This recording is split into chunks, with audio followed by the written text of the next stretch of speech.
Baik, selamat pagi semuanya. Assalamualaikum warahmatullahi wabarakatuh. Ya, terima kasih teman-teman semuanya dari program studi teknik lingkungan yang pada pagi hari ini atau siang hari ini masih mengikuti perkuliahan mikrobiologi lingkungan. Pada kesempatan kali ini kita akan melakukan perkuliahan secara daring ya. Jadi teman-teman masih bisa mengikuti perkuliahan kali ini dengan mengikuti video berikut. Tema kita pada pagi dan siang hari ini adalah bioindikator dan contoh bioindikator ya. Ini adalah pertemuan ke-7. Sebagai pendahuluan, bioindikator berasal dari dua kata, yaitu bio dan indikator ya. Seperti yang sudah kita ketahui, bio itu artinya adalah makhluk hidup ya. Misalnya seperti ada hewan, tumbuhan, kemudian ada mikroorganisme. Kemudian ada indikator ya, kata kedua, yang artinya adalah variabel yang digunakan untuk mengevaluasi keadaan atau status, yang nantinya itu digunakan untuk melihat adanya perubahan-perubahan yang terjadi dari waktu ke waktu ya. Jadi kalau kita gabungkan, bioindikator itu merupakan komponen biotik ya, yaitu makhluk hidup yang kemudian dijadikan sebagai indikator adanya perubahan dari waktu ke waktu. Misalnya seperti kualitas lingkungan, seperti itu. Kemudian, bioindikator bisa kita bagi menjadi dua, yaitu bioindikator pasif dan bioindikator aktif. Bioindikator pasif adalah satu spesies organisme penghuni asli di suatu habitat yang kemudian bisa menunjukkan adanya perubahan yang bisa diukur. Misalnya, perilaku. Ya. Misalnya ikan perilakunya kemudian mengambang ke atas ya, atau terengah-engah gitu. Kematian ya dari ikan kemudian banyak yang mati seperti itu. Morfologi ya, mungkin ikan juga ekornya kemudian berubah bentuk ya, nggak sama seperti ikan yang lain gitu.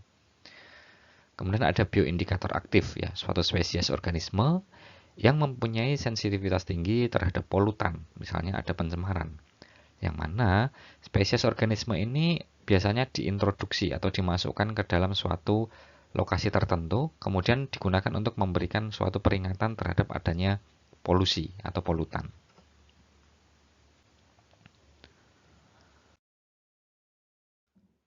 Oke, tadi sudah kita sampaikan ya. Jadi bioindikator itu adalah organisme yang menunjukkan kualitas lingkungan atau ekosistem di mana organisme tersebut berada, atau dengan kata lain, bioindikator itu adalah populasi tumbuhan, hewan, atau mikrob yang bisa memberikan perubahan karena pengaruh kondisi lingkungan. Seperti itu ya. Kemudian kapan bioindikator ini berguna ya? Jadi bioindikator berguna ketika dalam tiga keadaan ya.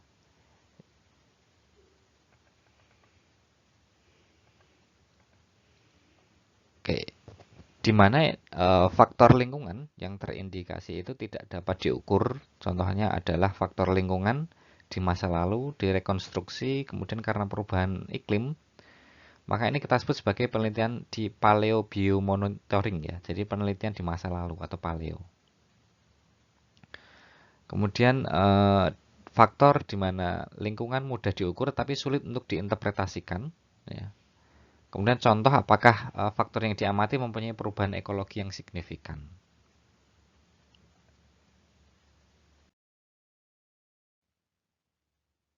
Apa saja yang bisa kita jadikan sebagai bioindikator ya?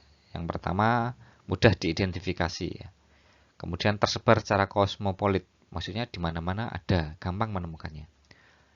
Yang ketiga, jumlah dan keberadaannya terpengaruh oleh zat pencemar ya. Jadi harus yang mudah terpengaruh, jangan yang tahan, misalnya tahan kena polutan dia masih hidup ya. Jadi nggak bisa dijadikan indikator.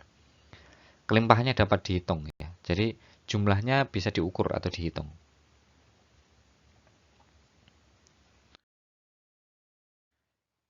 Sedangkan untuk beberapa kriteria lain yang bisa digunakan sebagai bioindikator menurut version 94 ya.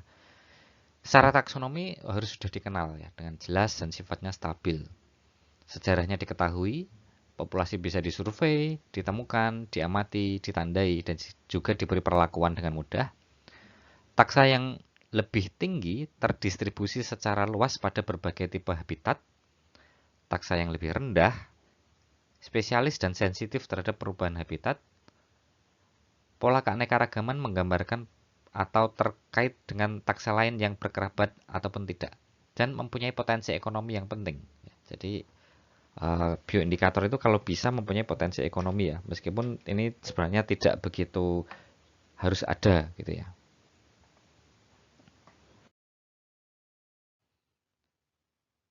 Berdasarkan Miller 2011, indikator yang baik itu mempunyai 5 syarat. Yang pertama, mudah diidentifikasi dan diamati secara mikroskopis, dianalisa, dan diawetkan atau disimpan atau preserve. Yang kedua, ada di mana-mana. Tadi sudah kita sampaikan dia bersifat kosmopolit. Yang ketiga, spesies bioindikator mempunyai sensitivitas untuk menunjukkan perubahan lingkungan. Yang keempat, bioindikator mempunyai siklus hidup yang panjang dan mungkin diuraikan perubahan yang bersifat sementara. Ya. Jadi kalau dia cepat mati ya nanti kita nggak bisa mengetahui seberapa tingkat keparahan dari suatu polutan. Yang kelima, dapat mewakili berbagai sumber data. Ya. Misalnya seperti indeks biotik atau pendekatan multimetrik. Jenis bioindikator, ada indikator mikro, indikator hewan, indikator tumbuhan.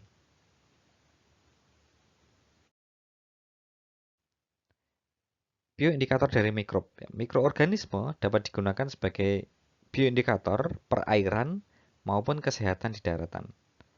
Karena ditemukan dalam jumlah yang banyak pada pengujian dan lebih mudah ditemukan pada organisme. Beberapa mikrob akan memproduksi protein yang eh, spesifik, kita sebut sebagai stress protein, yang kemudian jika terkena kontaminan maka dia akan muncul, misalnya seperti kadmium dan benzen. Stress point ini dapat digunakan sebagai sistem peringatan dini.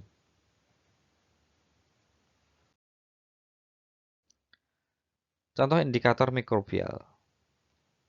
Ada bakteri bioluminescens yang jika dia itu ada pencemar, maka dia bisa memendarkan cahaya. Ini karena adanya metabolisme seluler dari bakteri tersebut yang kemudian dia akan terganggu.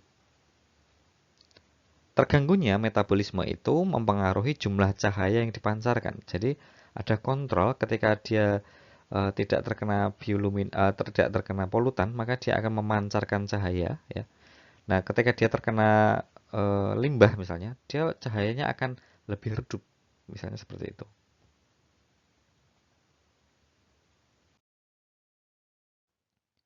Lalu ada bioindikator hewan. Ini peningkatan atau penurunan jumlah populasi hewan kemungkinan mengindikasikan kerusakan dalam ekosistem yang kemudian disebabkan oleh polutan. Misalnya, menipisnya sumber makanan atau kandungan oksigen terlarut atau BOD. Beberapa spesies hewan tertentu itu diperlukan untuk mekanisme tertentu dalam mengawasi konsentrasi toksin dalam jaringan tubuh hewan.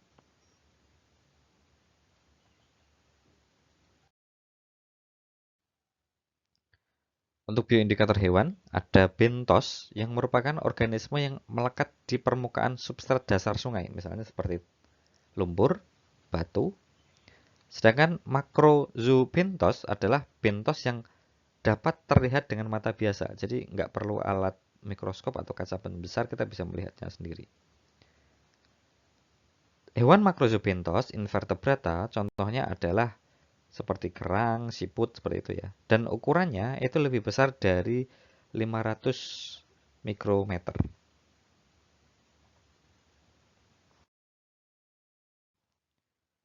Bioindikator tumbuhan.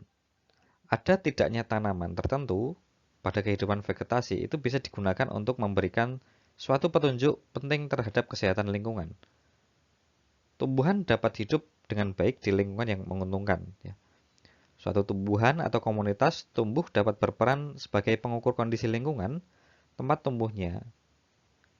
Bisa kita lihat Untuk fotoindikator atau fitoindikator yang ada di IPAL ya di lab kita itu ada ganyong ya. Itu sebagai tumbuhan indikator. Jadi kalau tumbuhannya layu atau mati atau terkena bercak ya maka disimpulkan ada gejala polutan yang terlalu tinggi. Contoh bioindikator tumbuhan diantaranya ada bioindikator logam berat Pb, misalnya di biomasa lamun ya.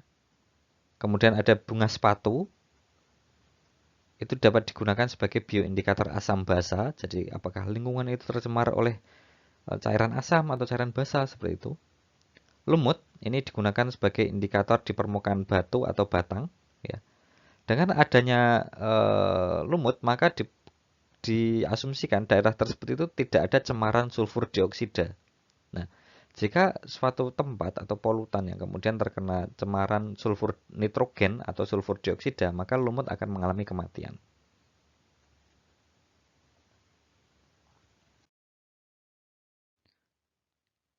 Di antara contoh bioindikator ada mikroorganisme perairan, makrozobentos, insek atau serangga, lichen atau lumut kera. Untuk indikator hewan, ya, ada dugong, ada berang-berang, dan juga terumbu karang ya. Mungkin terumbu karang teman-teman menganggapnya itu tumbuhan ya, padahal itu adalah hewan, porifera. Sedangkan microbes, contohnya adalah coliform, Streptococcus, Clostridium. Ya. Kemudian pada keadaan normal, mikroorganisme terdapat di air dalam jumlah yang tertentu, standar ya, biasanya sesuai dengan standar SNI. Namun jika terjadi pencemaran air, maka jumlahnya itu bisa melebihi dari SNI atau berkurang. Ini adalah beberapa contoh makrozobentos, terdiri dari larva insek, krustasea atau kepiting, moluska atau siput dan juga kerang, Oligoseta atau cacing, arachnida atau kelompok dari udang, laba-laba, seperti itu. Sebagai bioindikator dari kualitas lingkungan air tawar, ya, jika diversitas dan kelimpahannya cukup tinggi pada suatu perairan, maka air tersebut belum tercemar ya, masih baik-baik saja.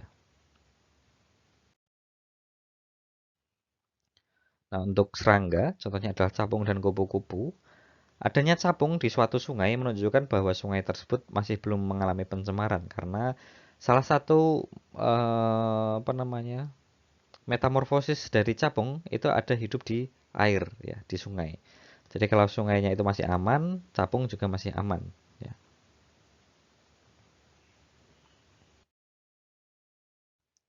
Kemudian ada lichen atau lumut kerak. Ini adalah bioindikator dari pencemaran udara.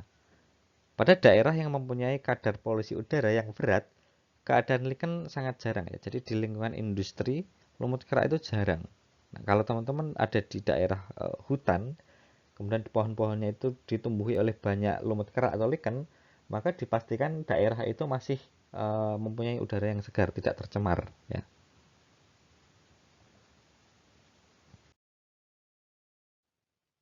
Kemudian ada dugong. Jadi dugong itu indikator air bersih ya. Contohnya di Mahakam ya.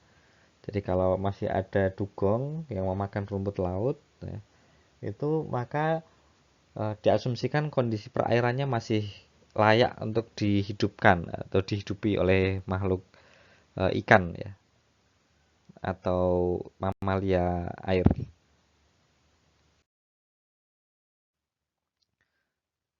Berang-berang ini adalah ekosistem lahan basah seperti yang kita ketahui. Berang-berang itu biasanya membendung aliran sungai untuk membuat rumahnya ya.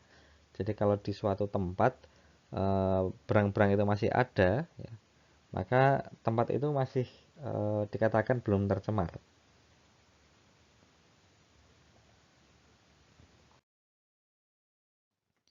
Untuk terumbu karang, ini adalah bioindikator dari perairan laut yang bersih ya. Jadi terumbu karang yang masih berwarna-warni itu adalah menunjukkan tempat itu masih segar ya. Nah, kalau terumbu karang yang di daerah pesisir yang kemudian mengalami bleaching atau pemutihan, nggak warna-warni atau mengalami kerusakan, maka disebabkan karena adanya tingkat asam yang kemudian dia lebih tinggi atau naik, ya.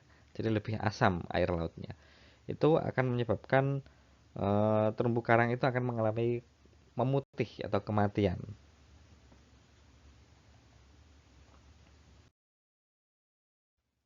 Terus gimana sih kerja bioindikator ya? Jadi bioindikator itu dikembangkan secara khusus untuk mengetahui tingkat paparan terhadap manusia dan juga mengindikasikan kesehatan ekosistem. Perubahan psikologi dan perilaku yang spesifik dapat digunakan untuk mengetahui perubahan dalam kesehatan lingkungan. Perubahan spesifik berbeda antar organisme. Ya. Penggunaan bioindikator telah diterapkan dalam berbagai bidang ilmu pengetahuan.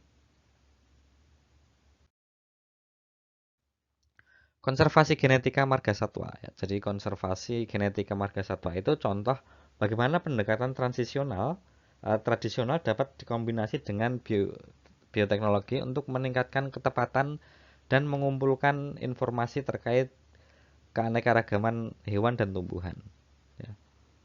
Pengawasan tradisional pada populasi satwa liar seperti rakun, hewan yang lain ya mungkin terancam punah, itu penting dilakukan. Kenapa? Karena dalam marga satwa itu kan tempat untuk menyimpan atau mempreservasi hewan yang dia itu sebenarnya sudah terancam. Gitu.